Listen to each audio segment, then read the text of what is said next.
انبیاء علیہ السلام کی توجہ جو ہوتی ہے وہ کمزوروں پر زیادہ مبذول ہوتی ہے. جو کمزور ہوتے ہیں ان پر توجہ زیادہ ڈالتے ہیں، اور جو بادشاہ ہوتے ہیں کمزوروں کو دباتے ہیں. دیکھیں عورت ہے، عورت صنف نازک ہے نا، کمزور ہے. مرد ان کے اوپر روب اپنا قائم کرنے کے لیے کیا کیا کرتے رہتے ہیں. اسلام نے عورت کو ابھارا ہے. عورت کے اوپر 3 سٹیج آتے ہیں. یا تو عورت ایک بیٹی کی صورت میں ہوتی ہے، یا وہ بیوی کی صورت میں ہوتی ہے، اور یا وہ ماں کی صورت میں ہوتی ہے. سب سے پہلے بیٹی ہوتی ہے، پیدا ہوتی ہے. حدیث شریف میں آتا ہے بیٹیوں کے بارے میں کہ بیٹیاں تمہارے لیے نیکیاں ہیں اور بیٹے تمہارے لیے نعمت ہیں. شروع میں نے کیا بتایا، نعمت کے اوپر کیا ہے، شکر واجب ہے. شکر کرو گے تو جان چھوٹے گی، نہیں کرو گے تو گردن پکڑی جائے گی بیٹوں کے اوپر. اور بیٹی کے اوپر شکر کرو نہ کرو، اس کا پیدا ہو جانا ہی تمہارے لیے نیکی ہے. اور نیکی کہاں لے کے جاتی ہے، جنت میں لے کے جاتی ہے. یہ ترغیب دی کہ یہ کمزور ہے، اس وجہ سے ابھارا. ماں باپ کو ترغیب، اس کو بوجھ نہ سمجھنا، تمہارے لیے تو نیکیاں ہیں، اس کی اچھی تربیت کرنا. پھر دیکھیں وہ عورت، وہ بچی بڑی ہوئی، اب اس کی شادی ہو گئی، اب وہ ایک بیوی بن گئی، اب وہ شوہر کے ماتحت آ گئی.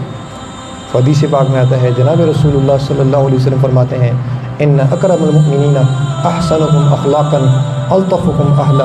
اور تم میں بہترین مسلمان وہ ہے کہ جس کے اخلاق اچھے ہوں اور جن کا اپنی بیویوں کے ساتھ، جو اپنی بیویوں کے ساتھ زیادہ نرم، وہ بہترین مسلمان. خیرکم خیرکم لأہلہ وانا خیرکم لأہلی. تم میں بہترین وہ ہے جو اپنے گھر والوں کے ساتھ اچھا ہو، اور میں اپنے گھر والوں کے ساتھ تم سب سے زیادہ اچھا ہوں. حضور صلی اللہ علیہ وسلم فرماتے ہیں. اور جب وہ ماں بن جاتی ہے تو پھر تو مشہور حدیث سے آپ لوگوں نے سنی ہوئی ہے، ان الجنت تحت اقدام الامہات، کہ جنت کہاں ہے، ماؤں کے قدموں تلے. ماؤں کے قدموں تلے. اس لیے جتنا ماں کی خدمت کرے گا اتنا جنت کو پائے گا. ماں کے پیروں کو چومے گا، اس کو ہاتھ لگائے گا تو جنت کو وہاں پائے گا. پھر بڑی عجیب بات جو کہ شراح میں لکھی ہوئی ہے کہ ہاتھ بھی تو ہیں نا، بدن کے اندر ہاتھ بھی ہیں، سر بھی ہیں، نگاہ، آنکھیں بھی ہیں، قدموں کا ذکر کیوں آیا؟ حدیث پاک میں قدموں کا ذکر کیوں آیا کہ جنت قدموں تلے؟ یوں بھی تو کہہ سکتے ہیں کہ ہاتھ تلے ہیں، ان کی نگاہوں تلے ہیں. اس طرف اشارہ کرنے کے لیے کہ تیرے حق میں تیری ماں کے قدم بھی بڑا مرتبہ رکھنے چاہیے. تیری ماں کے قدم بھی بہت مرتبے والے ہیں، اس لیے ان کی خدمت کر. یہ اسلام نے ابھارا. آج کل آزادی کا نعرہ لگا دیں، میرا جسم میری مرضی، میرا جسم میری مرضی. کیا انہوں نے اپنی تاریخ نہیں پڑھی؟ اسلام سے پہلے ان کے ساتھ کیا ہوتا تھا دور جاہلیت میں، کہ عورت کی حیثیت باندی سے بھی کم تھی. عورت سے اگر کوئی غلطی سرزد ہو جاتی تو اس کے شوہر کو یہ اختیار تھا کہ وہ اس کی گردن اڑا دے. ماں باپ کو یہ اختیار ہے کہ وہ اپنی بچی کو زندہ دفن کر دیں. اور یہ یہودیوں کے ہاتھ تھی، ان کی قومی چیز تھی، دینی چیز میں قومی چیز تھی. وہ بچیوں کو زندہ درگور کرتے تھے. پھر کچھ مشرکین مکہ نے انہیں سے یہ لی، یہ رسم انہوں نے وہاں سے لی، یہودیوں سے لی. اور کوئی عدالت، ان کی جو عدالت تھی ان کو گرفتار نہیں کر سکتی تھی، پکڑ دکڑ ان کے اوپر نہیں تھی کہ تم نے کیوں اپنی بچی کو جو ہے نا زندہ درگور کر دیا.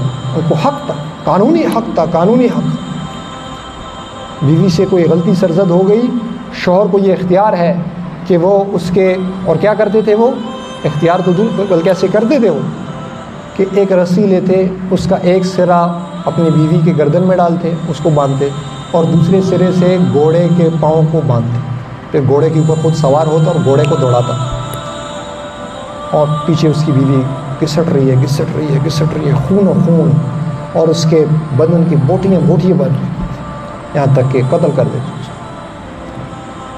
یہ زمانہ جاہلیت. اور پھر پڑھے لکھے جب لوگوں کا دور آیا ابھی پاکستان بننے کی بات ہے کہ یورپ میں ایک کانفرنس ہوئی، اس میں مختلف ممالک کے نمائندے بلائے گئے، تو ایک کانفرنس منعقد کی گئی کہ ذرا اس پہ غور و فکر کیا جائے کہ عورت کی حیثیت کیا ہے ہمارے معاشرے میں، ہماری سوسائٹی میں عورت کی حیثیت کیا ہے۔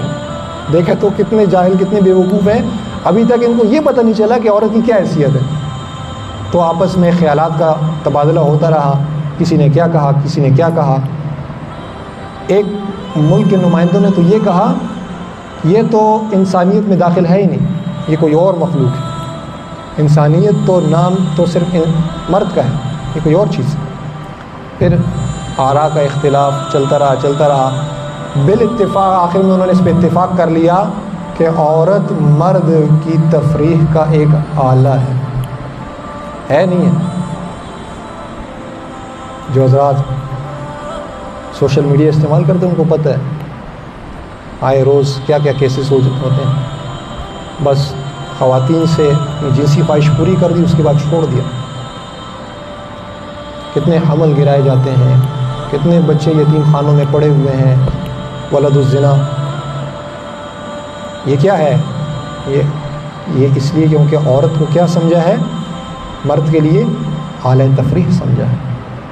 یہ تو ان پڑھے لکھے زمانے، یہ بیوقوف خواتین یہ نہیں سوچتی ہیں کہ ہم اسلام سے پہلے کیا تھا، ہمیں تو عزت اسلام نے دی۔ اسلام کمزوروں کے اوپر توجہ مبذول کرتا ہے۔